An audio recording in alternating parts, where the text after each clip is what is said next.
ओम शांति। आज हम 3 नवंबर 81 की अव्यक्तवाणी सुनते हैं।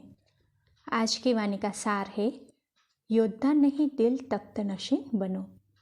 दूर देश में रहने वाले परदेसी बाप दादा बोले, आज दूर देश में रहने वाले परदेसी अपने बच्चों से मिलने आए हैं। बच्चों को भी स्वदेश की स्मृति दिलाने आए हैं और समर्थ बनाए साथ ले जाने आए हैं। स्वदेश स्मृति में आ गया है ना। यह पराया देश और पराया राज्य है जिसमें पुराना ही पुराना दिखाई देता है। व्यक्ति देखो व वस्तु देखो, सब क्या दिखाई देता है, सब जड़ जड़ीभूत हो गए हैं। चारों ओर अंधकार छाया हुआ है। ऐसे देश में आप सभी बंधनों में बंधे हुए बंधन युक्त आत्मा बन गए। तब बाप आकार स्वरूप और स्वदेश की स्मृति दे बंधन मुक्त बनाए स्वदेश में ले जाते हैं, साथ साथ स्वराज्य के अधिकारी बनाते हैं। तो सभी बच्चे अपने स्वदेश में जाने के लिए तैयार हो। व जैसे आप लोग एक ड्रामा दिखाते हो, स्वर्ग में जाने के लिए चाहते हुए भी कोई विरला तैयार होता है। ऐसे ही बातें बनाकर चलेंगे चलेंगे कहने वाले तो नहीं हो। हिसाब किताब समाप्त कर लिया है व अभी कुछ रहा हुआ है। अपने हिसाब किताब के समाप्ति का समाप्ति समारोह मना लिया है व अभी तक तैयारी ही कर रहे हो। ऐसे तो नहीं समझते हो कि अंत में यह समाप्ति समारोह मनाएंगे। समाप्ति समारोह अब से मनाएंगे, तब अंत में संपूर्ण समारोह मनाएंगे। यह पुराना हिसाब किताब समाप्त करना है। वह अब करने से बहुत काल के बंधन मुक्त, बहुत काल के जीवन मुक्त पद को पा सकेंगे। नहीं तो अंत तक युद्ध करने वाले योद्धा ही रह जाएंगे। जो अंत तक योद्धा जीवन में रहता, उसकी प्रारब्ध क्या होगी। योद्धा जीवन तो बचपन का जीवन है। अब तो स्वराज्य अधिकारी हो गए। स्मृति का तिलक बाप के तिल तख्त नशीन हो गए। तख्त नशीन योद्धा होते हैं क्या? युद्ध के प्रारब्ध तख्त और ताज मिल गया। क्या यह वर्तमान प्रारब्ध व प्रत्यक्ष फल प्राप्त नहीं हुआ है? संगम युग की प्रारब्ध पाली है व पानी है। गीत क्या गाते हो? पाना था वह पा लिया व पाना है। जबकि वर्तमान के साथ भविष्य क्या संबंध है? तो भविष्य प्रारब्ध 2500 वर्ष है। तो क्या वर्तमान प्रारब्ध अंत के 5 या 6 मास होगी व 5 दिन होगा व 5 घंटे होगी व संगम का बहुत काल होगा। अगर संगम युग की प्रारब्ध बहुत काल नहीं होगी, तो भविष्य प्रारब्ध बहुत काल कैसे होगी? वहाँ के 2500 वर्ष यहाँ के 25 वर्ष भी नहीं होंगी। डायरेक्ट बाप के बच्चे बन संगम युग का सदा काल का वर्षा न पाया तो पाया ही क्या? सर्व खजानों के खानों के मालिक उसके बालक बन खजानों से संपन्न नहीं बने तो मालिक के बालक बनकर क्या किया? सफलता हमारा जन्मसिद्ध अधिकार है, यह कहते सदा सफलता का अनुभव नहीं किया तो जन्मसिद्ध अधिकारी बन के क्या किया? भाग्य विधाता के दोनों बाप के बच्चे बने, फिर भी सदा पद्मा पदम भाग्यशाली न बने तो 2 बाप के बच्चे बन के क्या किया? श्रेष्ठ कर्मों की व श्रेष्ठ चरित्र बनाने की अति सहज विधि वरदाता बन के बाप ने दी, फिर भी सिद्धि स्वरूप नहीं बने तो क्या किया? क्या युद्ध करना, मेहनत करना, धीरे धीरे आराम से चलना यही पसंद है क्या? युद्ध का मैदान पसंद आता है? दिल तख्त पसंद नहीं आता है क्या?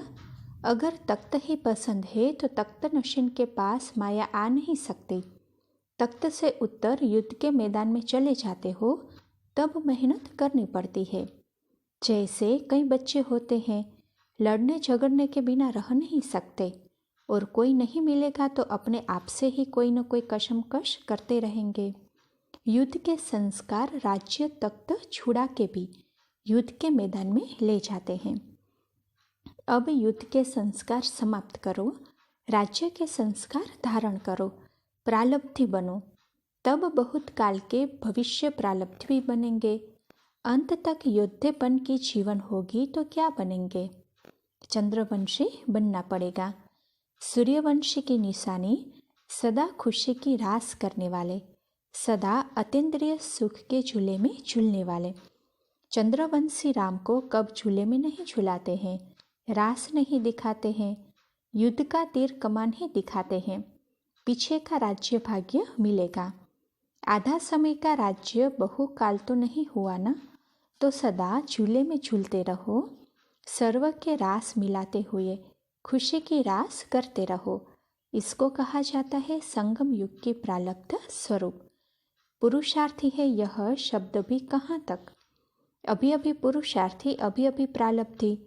संगम के पुरुषार्थी सतयुग के प्रारब्धी नहीं, संगम युग के प्रारब्धी बनना है। अभी अभी बीज बोवो, अभी अभी फल खाओ। जब साइंस वाले भी हर कार्य में प्राप्ति के गति को तीव्र बना रहे हैं, तो साइंस लेंस की शक्ति वाले अपने गति को उससे भी ज़्यादा तीव्र करेंगे ना। वह एक जन्म में करना और दूसरे जन्म में पाना।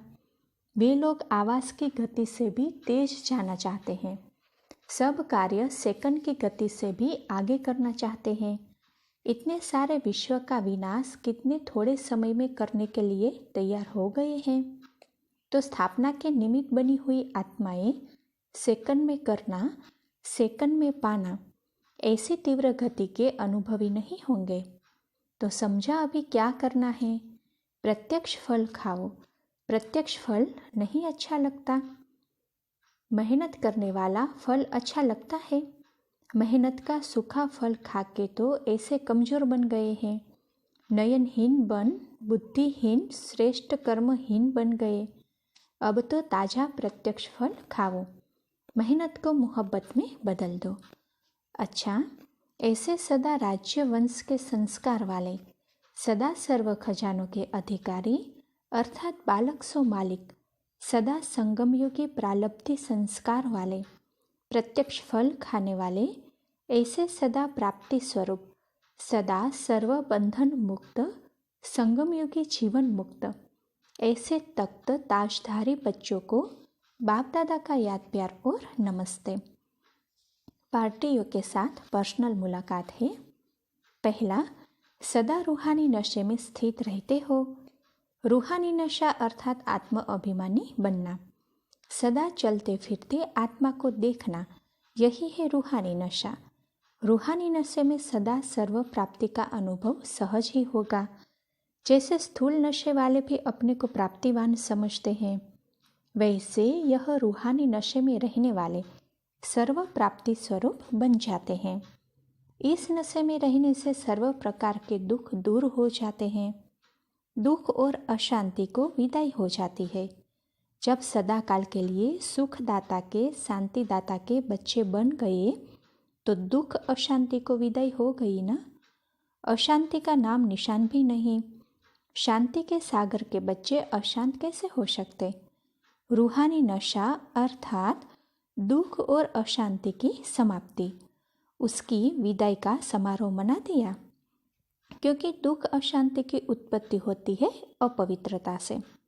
जहाँ अपवित्रता नहीं, वहाँ दुख अशांति कहाँ से आई? पतित पावन बाप के बच्चे मास्टर पतित पावन हो गए। जो औरों को पतित से पावन बनाने वाले हैं, वह स्वयं भी तो पावन होंगे ना।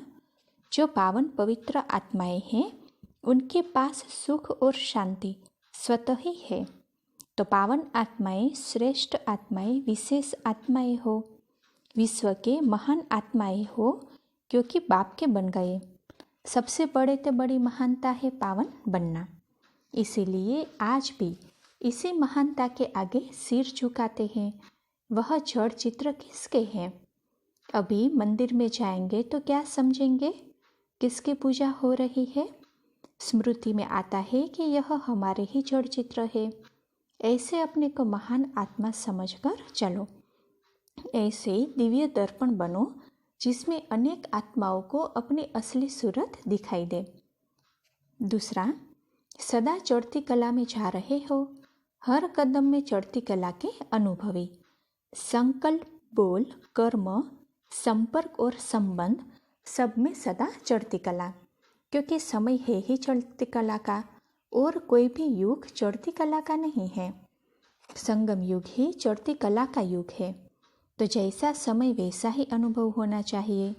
जो सेकंड बीता उसके आगे का सेकंड आया तो चढ़ती कला। ऐसे नहीं 2 मास पहले जैसे थे वैसे ही अभी हो। हर समय परिवर्तन, लेकिन परिवर्तन भी चढ़ती कला का। किसी भी बात में रुकने वाले नहीं। चढ़ती कला वाले रुकते नहीं हैं, वे सदा औरों को भी चढ़ती कला में ले जाते हैं। अच्छा, प्रश्न है, जो सदा उड़ते पंछी होंगे उनकी निशानी क्या होगी? उत्तर, वह चक्रवर्ती होंगे, ऑलराउंड पाठधारी। उड़ती कला वाले ऐसे निर्बंधन होंगे जो जहाँ भी सेवा हो वहाँ पहुँच जाएंगे और हर प्रकार की सेवा में सफलता मूर्त बन जाएंगे। जैसे बाप ऑलराउंड पाठधारी है, सखा भी बन सकते तो बाप भी बन सकते। ऐसे उड़ती कला वाले जिस समय जो सेवा की आवश्यकता होगी उसमें संपन्न पाठ बजा सकेंगे। इसको ही कहा जाता है ऑलराउंड उड़ता पंछी। अच्छा, ओम शांति।